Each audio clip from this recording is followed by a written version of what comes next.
Hello engineers, আমি চলে এসেছি নেক্সট ভিডিওতে, যেটা হচ্ছে গ্রাফ। যে গ্রাফটা থেকে আর কি পিওকিউ এসছে এবং সেটা এই গ্রাফটা থেকে তোরা ব্যাখ্যা করতে পারবি। আমি গ্রাফটা এই ভিডিওতে বলে দিচ্ছি। তাই নেক্সট ভিডিও থেকে যে কোশ্চেনগুলো আলোচনা করবো সেগুলো আমি জাস্ট কনসেপ্টটা বলে দেবো, তোরা নিজেরাই এক্সপ্লেন করতে পারবি, নিজেরাই লিখতে পারবি যদি প্রথম থেকে ভিডিওগুলো দেখতে দেখতে আসিস। তাই এটাই রিকোয়েস্ট করবো যে ভিডিও স্কিপ করবি না, পরপর দেখবি, কারণ সেইভাবেই ভিডিওগুলো আমার বানানো, যাতে তোদের কোনো টপিক বুঝতে অসুবিধা না হয়, যে মনে হবে না যেন যে আলোচনায় করলো না, জাম্প করে গেল, এটা মনে হবে না। তো আমি বেসিক্যালি একটা গ্রাফ ড্র করব। এই গ্রাফটা হচ্ছে পি এর সাথে জেড এর, মানে প্রেসারের সাথে কম্প্রেসিবিলিটি ফ্যাক্টর, আমি যে রিজনগুলো আলোচনা করলাম, greater than one, less than one, এইগুলো এখান থেকে আসবে। এই যে এই অ্যাক্সিস আমি জেড দিলাম, এই অ্যাক্সিস আমি পি দিলাম। এবার আরেকটা কথা, যেটা হচ্ছে আমি হয়তো বলিনি ক্রিটিক্যাল টেম্পারেচার ভিডিওগুলোতে, এ আর বি এর যে ইউনিট আমি আলোচনা করেছি, ওখানে লিটার যে আছে, এর ইউনিট যে লিটার আছে, লিটার কার হয়? ভলিউমের। তাহলে ক্রিটিক্যাল ভলিউমের ইউনিট কি? লিটার। তারপর আরেকটা যেটা এর ইউনিটে আছে, এটিএম, অ্যাটমিক প্রেসার। এটিএম কার হয়? প্রেসারে হয়। তাহলে ক্রিটিক্যাল প্রেসারের ইউনিট হচ্ছে এটিএম। তারপর যে টেম্পারেচার, টেম্পারেচার হয় কেলভিনে। তাহলে এইগুলো আমার লেখা হয়নি, এগুলো আমি এই ভিডিওতে বলে দিলাম ইউনিটগুলো। তোর ইউনিট না জানলে নিজেরাই ওই এবি এ থেকে লিখতে পারবে। তাহলে গ্রাফটা দেখে নে। গ্রাফটা হচ্ছে, আমি এটা অন্য কাজে দেখাচ্ছি। এইটা হচ্ছে একটা dot dot dot dot dot দিচ্ছি, এইটা। এটা হচ্ছে জেড ইকাল টু ওয়ান। এটার সাপেক্ষে আমরা কম্পেয়ার করব। এটা হচ্ছে আমাদের Z equal to one. Z equal two ওয়ানে আমাদের গ্যাস আইডিয়াল গ্যাসের মতো বিহেভ করে, কারণ জেড ইকাল টু ওয়ানেই একমাত্র পিভি ইকাল টু এনার, কারণ Z equal to PV by NRT. তাহলে জেড ইকাল টু যদি পিভি বাই এনআরটি হয়, তাহলে জেড এর জায়গায় যদি ওয়ান বসে, তাহলে পিভি ইকাল টু এনআরটি। এটা বয়েলস ল, মানে সেটা অবভিয়াসলি আইডিয়াল গ্যাস। তাহলে এই জেড ইকাল টু ওয়ানের সাপেক্ষে আমি বিচার করবো যে সে কতটা ডেভিয়েট করেছে, ওপরে গেছে না নিচে গেছে। এবার দুটো গ্যাস হয়, যেটা হচ্ছে হাইড্রোজেন, এই যে এইটা আর এইটা। এই যে দুটো গ্যাস হয়, একটা হচ্ছে হাইড্রোজেন, একটা হচ্ছে হিলিয়াম। এই দুটো গ্যাসের always Z greater than one হয়। দেখ, এটা এটা তো জেড ওয়ান, এই দাগ, এই ডট ডট ডট দাগটা হচ্ছে জেড ওয়ান। এর উপরে থাকা মানে কি? এই রিজিয়নটা কি? Z greater than one. আর এই রিজিয়নটা জেড লেস দ্যান ওয়ান। তাহলে এই হাইড্রোজেন হিলিয়ামের always Z greater than one হয়, অলওয়েজ। তাই এই কোশ্চেনটাও পিওকিউতে এসেছিল, কেন সবসময় গ্রেটার দ্যান ওয়ান হয়? গ্রেটার দ্যান ওয়ান হওয়ার এই কারণেই, কারণ এই হাইড্রোজেন হিলিয়ামের আকার খুবই ছোট, খুবই ছোট বলে ওদের মধ্যে ইন্টারমলিকুলার ফোর্স দেখতে পাওয়া যায় না। এবার ইন্টারমলিকুলার ফোর্স যদি দেখতেই না পাওয়া যায়, তাহলে এর যে ভ্যালুটা, এটা আমি প্রুফ করে যদি দেখাবো, কিন্তু এর কারণটা হচ্ছে এটা, মানে জেড ইকাল টু ওয়ান হওয়ার এটাই কারণ। Z greater than one, Z greater than one মানে কি? V real greater than V ideal. মানে এই দুজনের আকার তো খুবই ছোট্ট, এবার খুবই ছোট হওয়ার জন্য এদের মধ্যে ইন্টারমলিকুলার ডিস্টেন্স খুবই বেশি। আর ইন্টারমলিকুলার ডিস্টেন্স খুবই বেশির জন্য ইন্টারমলিকুলার ফোর্সও খুবই কম। মানে এতটাই আকারটা ছোট, এতটাই হালকা, যে ওদের মধ্যে ইন্টারমলিকুলার ফোর্স দেখতে পাওয়া যায় না। সেই কারণে always Z greater than one থাকে। এটা আমরা ভ্যান ডার ওয়াল ইকুয়েশন থেকেই প্রুফ করে দেখাবো, কিন্তু কনসেপ্ট হচ্ছে এইটা। অলওয়েজ আমার ইন্টারমলিকুলার ফোর্স অফ অ্যাট্রাকশন কম হয়, কারণ এতটাই ওদের ছোট ছোট আকার, মানে এতটাই এরকম ছোট ছোট আকার, যে নেগলিজেবল সাইজ হয়, মানে একদমই নগণ্য নয়, বাট খুবই কম, ছোট ছোট সাইজ, মানে দুজনের আকার খুবই ছোট্ট। আকারটা খুবই ছোট বলে এদের মধ্যে ইন্টারমলিকুলার ফোর্স ডেভেলপ করে না, আর ইন্টারমলিকুলার ডিস্টেন্স খুবই বেশি। এবার যদি ইন্টারমলিকুলার ফোর্স অফ অ্যাট্রাকশন খুবই কম হয়, তাহলে এর যে ভ্যালুটা এ, এই তো একটা ভ্যান ডার ওয়াল কনস্ট্যান্ট, এ কি ডিফাইন করে? মেজার করে হচ্ছে ইন্টারমলিকুলার ফোর্স অফ অ্যাট্রাকশন। এবার ইন্টারমলিকুলার ফোর্স অফ অ্যাট্রাকশন যদি খুবই কম হয়, তাহলে এর ভ্যালুটা খুবই খুবই কম হবে। তাই A N square by V square যে একটা টার্ম আছে, ওইটা নেগলিজেবল হয়ে যায়। তো ওটা তো পিওকিউ যখন আলোচনা করবো তখন বলবো। তো সেই কারণে যদি তোরা, তখন আমি দেখাবো ইকুয়েশনটা ডিরাইভ করে ভ্যান ডার ওয়াল থেকে, যে এ যেহেতু খুবই খুবই কম হয়, তাই ইকুয়েশনটা দাঁড়ায় Z equal to one plus something. তাহলে ওয়ান প্লাস সামথিং মানে অবশ্যই একের থেকে বড়। আর ওর পিছনে কাহিনীটা হচ্ছে ওদের আকার খুবই ছোট্ট, তাই intermolecular force of attraction negligible. সেই কারণে Z always greater than one. আর জেড গ্রেটার দ্যান ওয়ান মানে হচ্ছে V real greater than V ideal, মানে ভি আইডিয়াল মানে তো হচ্ছে খুবই নগণ্য ইন্টারমলিকুলার ফোর্স। আর ওর থেকেও বেশি, V real greater than V ideal, মানে ইন্টারমলিকুলার ফোর্স আইডিয়ালের থেকেও নগণ্য। তাহলে আইডিয়ালের থেকেও ভলিউম বেশি। সেই কারণে প্রথম থেকেই এই যে, মানে প্রথম থেকেই এদের ভ্যালু গ্রেটার দ্যান ওয়ান থাকে, বা যত প্রেসার বাড়াচ্ছি দেখ আরও বাড়ছে। তাই প্রথম থেকেই এদের value Z greater than one থাকে, কখনোই এদের নিচে থাকে না। শুরুই হয় এখান থেকে, চলতে থাকলো, কখনোই জেড লেস দ্যান ওয়ান হয় না। প্রথম থেকেই গ্রেটার দ্যান ওয়ান হওয়ার কারণই হচ্ছে এদের আকার এতটাই ছোট যে intermolecular force of attraction negligible. তাই প্রথম থেকেই এদের ভ্যালু গ্রেটার দ্যান ওয়ান। কিন্তু বাকি যে দুটো তিনটে গ্যাস হয়, ওদের ভ্যালু কিন্তু এরকম না। ওদের ভ্যালু হচ্ছে এরকম, এই যে এরকম করে এরকম, মানে প্রথমে কম তারপর বেশি, এরকম কম তারপর বেশি, এরকম কম তারপর বেশি। তাহলে এটা হচ্ছে নাইট্রোজেন, ধর এক্সাম্পল, এটা হচ্ছে CH4, এটা হচ্ছে ধর CO2, সামথিং এ CH4 CO2 NO2 এইরকম টাইপের গ্যাসগুলো প্রথমে কম তারপর বেশি। এবার এই যে ধর একটা সামথিং একটা রিজিয়ান, ধর ধর এই যে একটা রিজিয়ান, এই রিজিয়ানে দেখ সবারই ভ্যালু কম, সবারই ভ্যালু কম। আবার এই যে রিজিয়ানটা দেখ সবার ভ্যালু বেশি, তাহলে এই রিজিয়ানটায় সবার ভ্যালু কেন কম, আর এই রিজিয়ানটা সবার ভ্যালু কেন হঠাৎ করে বাড়া শুরু করলো, মানে এই রিজিয়ানে তো ভ্যালুটা কম, Z=1 এর থেকে কম। আবার এই রিজিয়ানে ভ্যালুটা ক্রমশ বাড়ছে, নিয়ে Z>1 চলে গেল, কেন এরকম? এই যে রিজিয়ানের যে প্রেসারটা মডারেট প্রেসার বলে ওদের মধ্যে ইন্টারমলিকুলার ফোর্স অফ অ্যাট্রাকশনটা বেশি।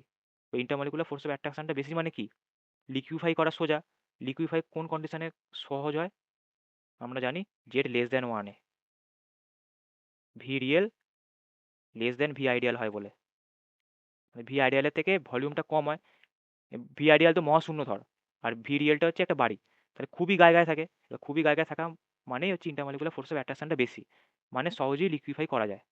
সেই কারণে এই জায়গাটা যেহেতু মডারেট প্রেসার থাকে, তাই ভলিউমটা কম হয় আইডিয়ালের থেকে, বা ভলিউম আইডিয়ালের থেকে কম মানে মলিকুলগুলো গায়ে গায়ে গায়ে গায়ে থাকে, গায়ে গায়ে গায়ে থাকা মানে ফোর্স অফ অ্যাট্রাকশন বাড়বে, ফোর্স অফ অ্যাট্রাকশন বাড়া মানে আমি সহজেই লিকুইফাই করতে পারবো। তাই এই রিজিয়ানটায় ভ্যালুটা Z 1, কিন্তু যখনই প্রেসারটা খুব বাড়িয়ে দিচ্ছি, মানে এই রিজিয়ানটায় দেখ ভ্যালুটা আবার বাড়া শুরু করেছে, Z 1 হওয়া শুরু করেছে। কেন Z>1 হওয়া শুরু করলো, এরকম কেন হঠাৎ করে বাড়া শুরু করলো? কারণ যখন আমি প্রেসারটা খুব বাড়িয়ে দিচ্ছি, গ্যাসের মলিকুলগুলো এতটাই গায়ে গায়ে চলে এসছে, ফলে একে অপরের ঘাড়ে উঠে গেছে। তখন সব গ্যাস মলিকুলগুলো চাইছে যে ভাই তুই সর, আমি আর পারছি না থাকতে, গরম করছে, ভাই তুই সর, আমি পারছি না থাকতে, গরম করছে, ফলে সবাই চাইছে একে অপরের থেকে দূরে সরে যেতে। এবার সবাই যদি একে অপরের থেকে দূরে সরে যেতে চায়, তাহলে ওরা যে ঘিঞ্জিভাবে ছিল সেখান থেকে ছুটি ছিটে যাবে, তাহলে ভলিউমটা খুবই বেড়ে যাবে। এবার ভলিউমটা যেহেতু খুবই বেড়ে যাবে, তাই ওদের যে একটা মধ্যে ইন্টারমলিকুলার ফোর্স অফ অ্যাট্রাকশন ছিল, ওটা ভেঙে যাবে। ভেঙে গেলেই ওদের আর লিকুইফাই করা যাবে না, ফলে ভলিউম হঠাৎ করে বাড়া শুরু হয়ে যাবে। এবার হঠাৎ করে যদি ভলিউম বাড়া শুরু হয়ে যায়, মানে আমার আলটিমেট আইডিয়ালের দিকে এগোচ্ছে, ভলিউম বেশির দিকে এগোচ্ছে। এবার এতটাই বেশি দিকে এগোচ্ছে, তাই কিছুক্ষণ পর এই যে রিজিয়ানটা, এই রিজিয়ানে দেখ সমস্ত ভ্যালু 1কে ক্রস করে বেরিয়ে চলে গেছে। আমি নাম দিয়ে দিচ্ছি, তাহলে তোরা ভালো করে বুঝতে পারবি।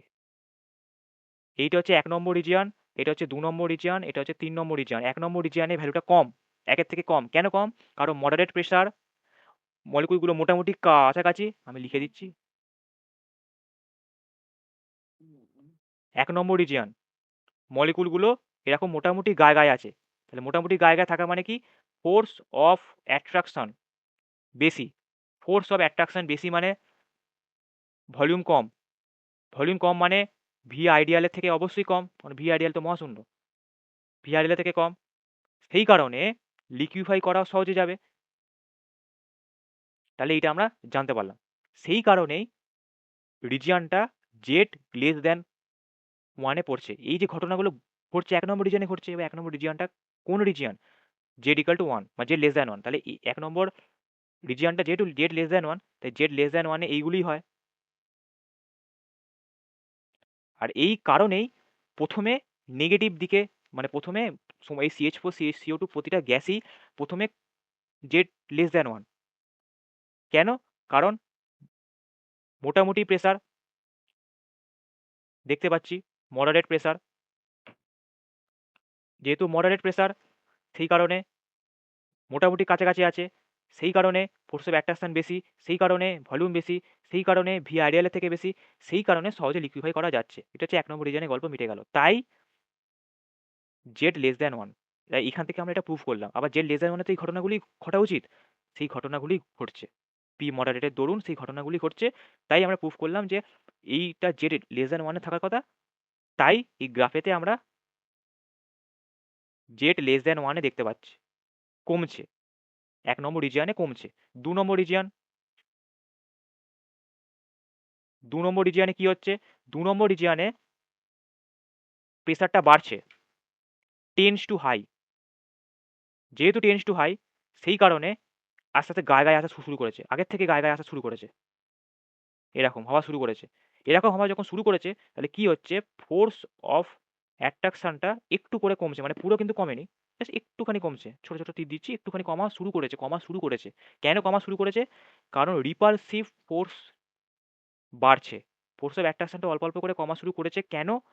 রিপালসিভ ফোর্সটা একটু একটু করে বাড়ছে বলে। আস্তে আস্তে চাপ পড়ছে একে অপরের ওপর। এতক্ষণ ধরে মোটামুটি ঠিকঠাকভাবে বুঝতে পারছিল, এবার আস্তে আস্তে চাপ ফিল করছে। সেই কারণে রিপালসিভ ফোর্সটা বাড়ছে, এবার রিপালসিভ ফোর্সটা বাড়ছে বলেই ফোর্স অফ অ্যাট্রাকশনটা আস্তে আস্তে কমছে। যখনই কমা শুরু করছে তখনই কি হচ্ছে, V tends to V ideal. কেন টেন্স টু ভি আইডিয়াল? কারণ রিপালসিভ ফোর্স যখন একটু একটু করে বাড়ছে, মানে আস্তে আস্তে ওই একটা বিরক্তিকর ব্যাপার সৃষ্টি হচ্ছে, সরবো সরবো বলা শুরু করছে, মানে আস্তে আস্তে ওটা আইডিয়ালের দিকেই অগ্রসর হবে। একটা সময় এমন আসবে, সবাই সবাইকে সরিয়ে দেবে, আইডিয়াল হয়ে যাবে। সেই কারণে রিপালসিভ ফোর্স যেহেতু অল্প অল্প করে বাড়া শুরু করেছে, সবার মধ্যে বিরক্তি জন্ম নিয়েছে, সবাই এবার বলে উঠবে ভাই সর সর। তাই এবার স্পেসটা বাড়তে চলেছে, এবার সবাই ছড়িয়ে ছিটিয়ে হতে চলেছে। তাই V tends to V ideal. এইটা কখন হবে? জেড ইকাল টু ওয়ান, তাহলে hence proved Z equal to one. তাহলে প্রেসার হাই হওয়ার জন্য এই ঘটনাগুলো ঘটলো, এবং এই ঘটনাগুলো জেড ইকাল টু ওয়ানই হওয়ার কথা, কারণ জেড ইকাল টু ওয়ানে ভি আইডিয়াল হয়। তাহলে হেন্স প্রুভ এই ঘটনাটা জেড ইকাল টু ওয়ানেই হবে। তাই আমরা গ্রাফেতে দেখতে পাচ্ছি যে জেড ইকাল টু ওয়ানেই কিন্তু টেন্স টু আইডিয়াল হয়েছে। তাহলে প্রুফ করে দিলাম যে ঠিক রিজিয়ানেতেই ঠিক গ্রাফ শো হচ্ছে। তাহলে 3 নম্বর রিজিয়ান, 3 নম্বর রিজিয়ান হচ্ছে, তাহলে প্রতিটা রিজিয়ানেতেই যে বিহেভিয়ারটা শো হচ্ছে, কেন শো করছে এবং হওয়া উচিত সেটা আমরা দেখিয়ে দিচ্ছি। শুরু হচ্ছে সব প্রেসার থেকে করে একটা লাস্টে কনক্লুশনে আসছে, এবং সেটা জেড ইকাল টু ওয়ান বা Z equal to greater than one বা Z equal to less than ওয়ানে যেটা হওয়ার কথা তার সাথে মিলে যাচ্ছে। তাহলে আমরা ঠিক জায়গাতে ঠিক গ্রাফটাই শো হচ্ছে। তাহলে কেন 3টে রিজিয়ানে 3 রকম গ্রাফ শো হচ্ছে সেটা কিন্তু তোদের লিখতে হবে। তারপরে হচ্ছে পি খুব মানে খুবই বেশি, ভেরি হাই, দুটো তীর চিহ্ন মানে ভেরি হাই। তাহলে একে অপরের উপর গায়ে গায়ে চেপটে চেপটে গেছে এরকমভাবে গ্যাস মলিকুলগুলো। তাহলে এবার কি হলো? Force of attraction, force of attraction একদমই কমে গেল। রিপালসিভ ফোর্স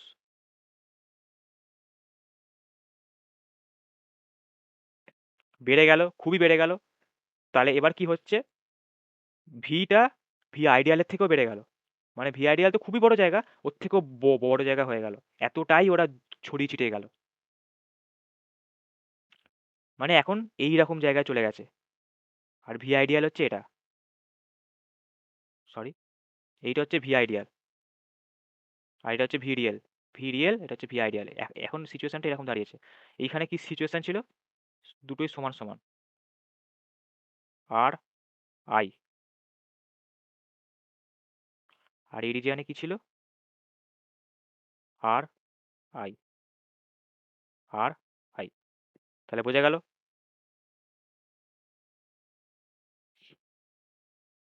তাহলে বেড়ে গেল। এবার বেড়ে যাওয়া মানেই হচ্ছে আর লিকুইফাই করা সম্ভব নয়। তাহলে এই জিনিসগুলো কোন রিজিয়নে হয়? হওয়ার কথা জেড গ্রেটার দেন ওয়ানে। এই রিজিয়নেই হওয়ার কথা এই ঘটনাগুলো। সেই কারণে জেড গ্রেটার দেন ওয়ানেই এই বিহেভিয়ারটা আমরা দেখতে পাচ্ছি, যে জেড গ্রেটার দেন ওয়ান হয়ে গেছে। দেখ, নাইট্রোজেন CH4CO2 সব গ্যাসে জেড গ্রেটার দেন ওয়ান হয়ে গেছে। তাহলে আশা করি বোঝা গেল হাইড্রোজেন হিলিয়ামের যে কারণটা বললাম, এটা একটা পিআইকিউ, যে ওদের আকার এতটাই ছোট, এতটাই ছোট যে ওদের মধ্যে ইন্টারমলিকুলার ফোর্স কিছু ডেভেলপ হয় না। সেই কারণে এর ভ্যালু খুবই কম। সেই কারণে ওদের প্রথম থেকেই value Z greater than one থাকে, প্রথম থেকেই। এবার যত প্রেসার বাড়বে সবই তো বাড়বে, কিন্তু প্রথম থেকেই ওদের জেড গ্রেটার দেন ওয়ান থাকে, একমাত্র এই হাইড্রোজেন আর হিলিয়ামের। এটা H2 হবে, সরি, একমাত্র এই দুটোরই এরকম বিহেভিয়ার শো হয়। কারণটা বলে দিলাম, কিন্তু বাকি কোনো গ্যাসের শো হয় না। কেন হয় না সেটাও দেখিয়ে দিলাম, একমাত্র এই দুটো শো হয় শুধুমাত্র এই কারণটার জন্য। এটা একটা পিআইকিউর মধ্যে পড়ে। তাহলে আশা করি বোঝা গেল। এটা আগের ভিডিওতে আমি আলোচনা করেছিলাম, কমপ্লেক্সিটি ফ্যাক্টর, এই কন্ডিশনগুলো। এই ভিডিওতে গ্রাফটা দেখিয়ে দিলাম, পিআইকিউটা আলোচনা হয়ে গেল। H2 আর H8টা, আর বাকি গ্রাফের নেচার কেন সেটাও আমি দেখিয়ে দিলাম। চ নেক্সট ভিডিও দেখা হবে। Bye, bye. If I make you crazy, just take it easy.